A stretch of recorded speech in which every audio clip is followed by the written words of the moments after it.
प्रसिद्ध उद्योगपती अनंत मुकेश अंबानी यांच्या वाढदिवसानिमित्त शिखर पहार या फाउंडेशनच्या वतीने गुरुवार दिनांक 9 एप्रिल 2026 रोजी शहर व जिल्ह्यात तब्बल 14 ठिकाणी विविध समाजोपयोगी उपक्रमांचे आयोजन करण्यात आले आहे। या उपक्रमाअंतर्गत सोलापूर शहरातील जुनी मिल कंपाऊंड मैदान येथे 5000 गरजू कुटुंबियांना अन्नधान्य किट वाटप करून कार्यक्रमाचा शुभारंभ करण्यात येणार आहे। याचवेळी इतर उपक्रमांचाही प्रारंभ होणार आहे।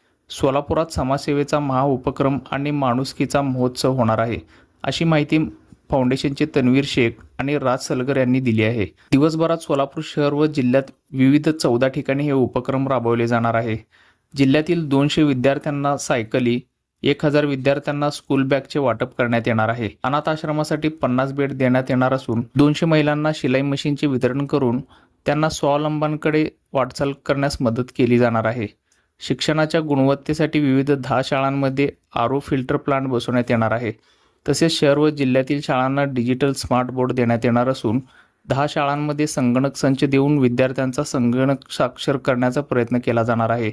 आर्थिक अडचणीमुळे शिक्षणापासून वंचित राहू नये या उद्देशाने 300 विद्यार्थ्यांना शैक्षणिकदृष्ट्या दत्तक घेण्यात येणार आहे।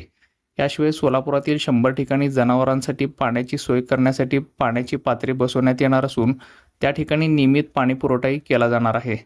वादळी वाऱ्यामुळे नुकसान झालेल्या घरांसाठी तसेच मंदिरांसाठी 1000 पत्र्यांचे वाटप करण्यात येणार आहे। कुंभारी येथील लोकशाहीर अण्णाभाऊ साठे नगर येथे बोर मारून सबमर्सिबल पंप बसवण्यात येणार असून ग्रामस्थांच्या पाण्याची सोय केली जाणार आहे।